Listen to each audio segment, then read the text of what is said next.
Hello there, it's John here from Authentic Living, and welcome. I just wanted to kind of have a little check-in with you.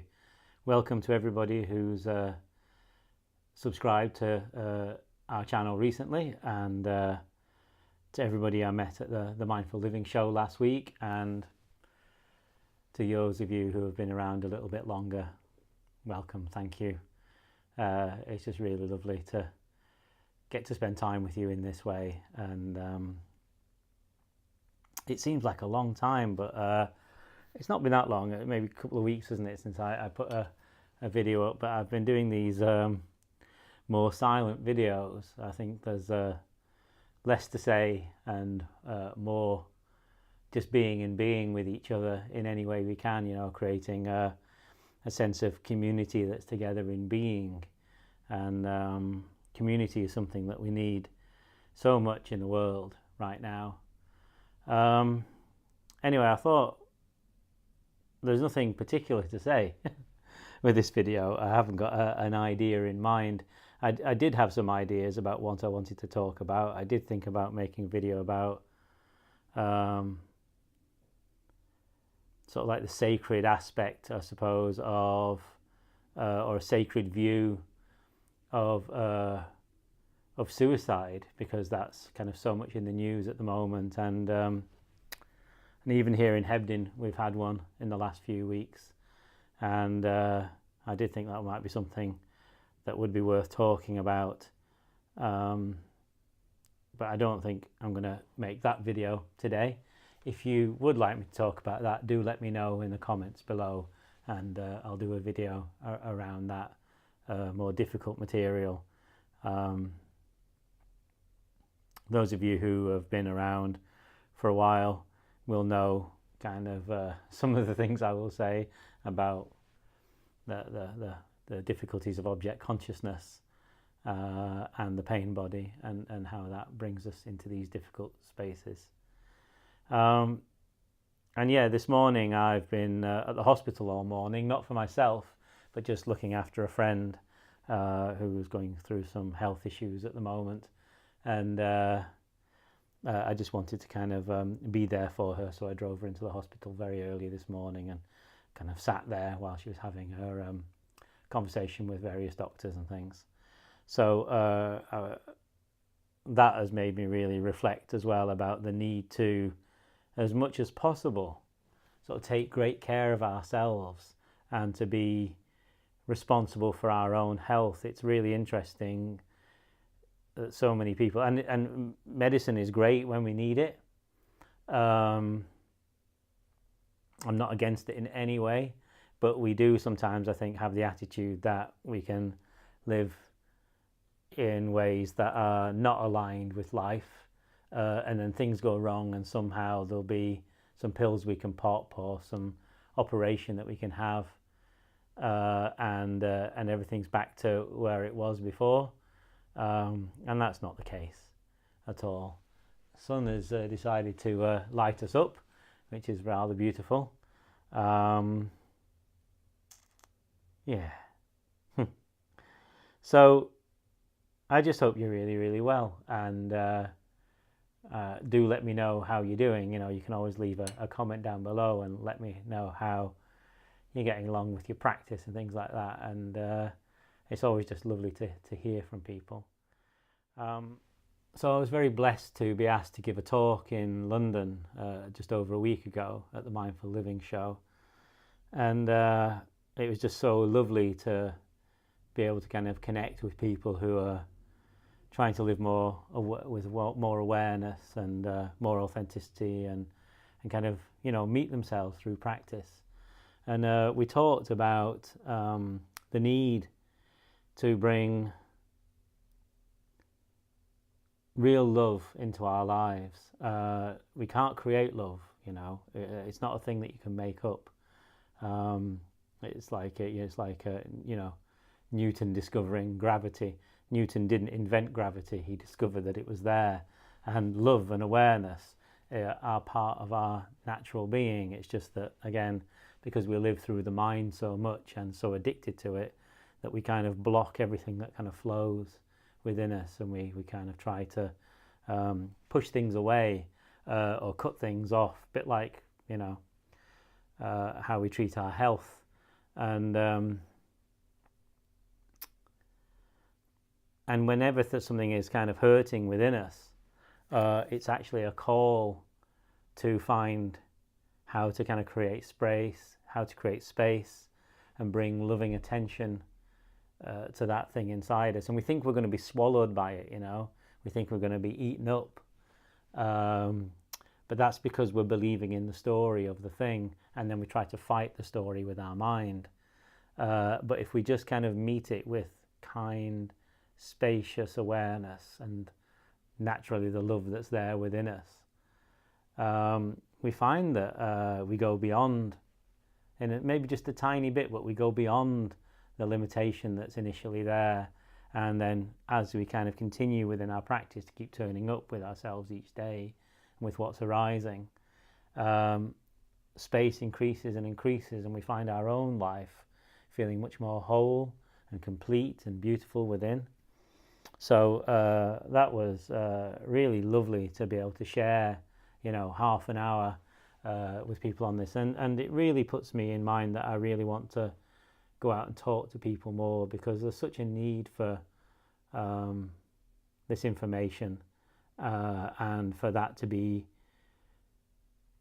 not given by me to anybody, but kind of, as best I can, sort of encouraged to be found within yourselves, within people's selves. And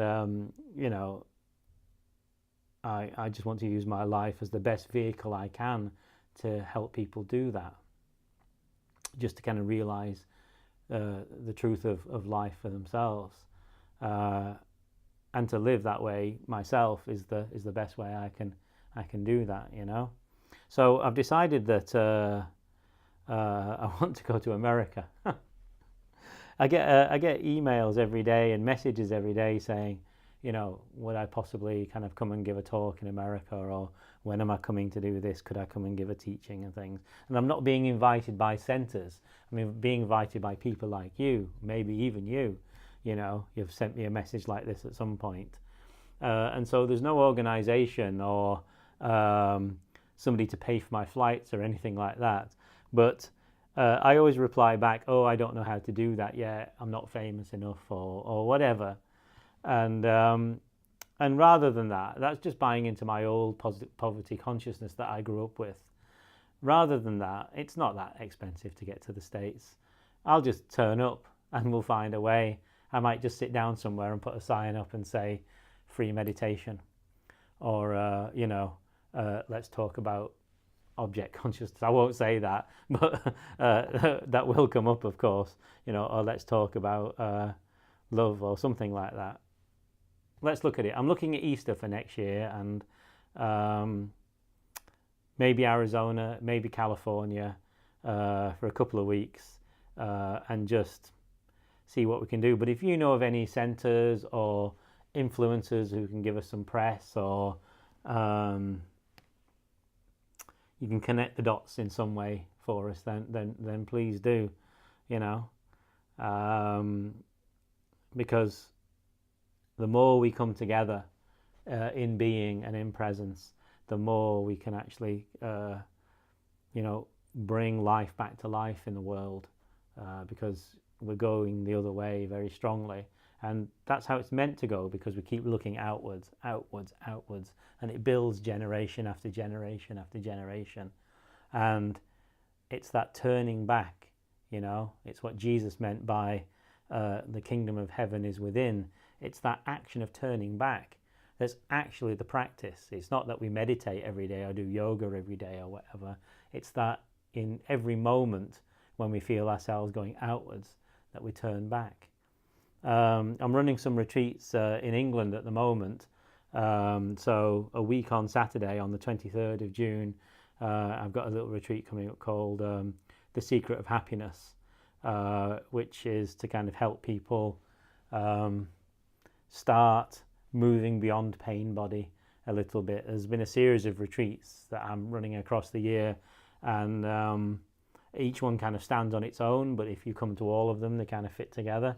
So there's still some spaces on that if you're at all interested, and the whole details are on the website. I'll put a link here, and you can kind of click through to that. And finally, what else to tell you? That I've just put out some downloads called Meditations for Wholeness and Thriving. And again, I realized that that for a lot of people, even when they're practicing, what they're trying to do is they're trying to force the mind in a certain way, or create a mental state that will somehow kind of relieve our problems, or lead us to happiness or awakening or enlightenment, or whatever you want to call it. And actually, again, that's the wrong direction. The thing to really work on in the early years of practice is natural awareness, of coming back to our natural awareness and allowing that to deepen. And the more that we have awareness, you see, the more that we see life as it's happening, and some things we even see before they hit us, so we're not kind of dealing with things after the event. And as awareness deepens in us, we come to what's called, well, the Buddhists would call it right view or right seeing, but the ability to kind of see what's real and what's not real, and what's helpful and what's not helpful, leads us out of being reactive, and leads us into being able to respond in fresh and new ways, not from second-hand ideas and systems in the mind. So so they're available on iTunes and on Amazon, and I'll put links down below. So things are really, really busy here at the minute. In fact, I've also just been invited to run a children's meditation club for 20 weeks in a school not too far away, in a few towns over. So that will be starting in September, and I have this kind of being present program for teachers and for kids, and I'm actually having a meeting with a load of school heads next week to look at kind of bringing that into more schools as well, because it's not the younger we can start them that I'm sort of pushing here, but if we are actually just given these tools at a time in our life before the conditioning has kind of gripped us too much, we might remember them a bit better later on and find ways to be more responsive later in life. And certainly if we can get teachers looking after themselves, being proactive, having a bit of kind of a space and less stress and anxiety through some simple meditation practices, then the children benefit hugely as well. So I developed an entire program called Being Present, which is deliverable in different modules or different ways depending on the people that we're working with to schools, and I'm hopefully going to be kind of rolling that out a lot more as well. So tons and tons, but the thing I'm most excited about is hopefully getting down to London some more, because I really want to kind of connect with London a bit more in this country, and you people there. That would be astonishing to be able to do that.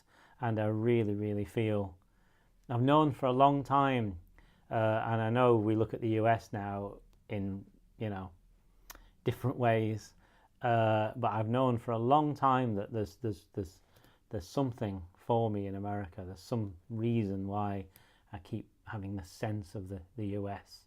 And it's not to fight against anything or try to change anything.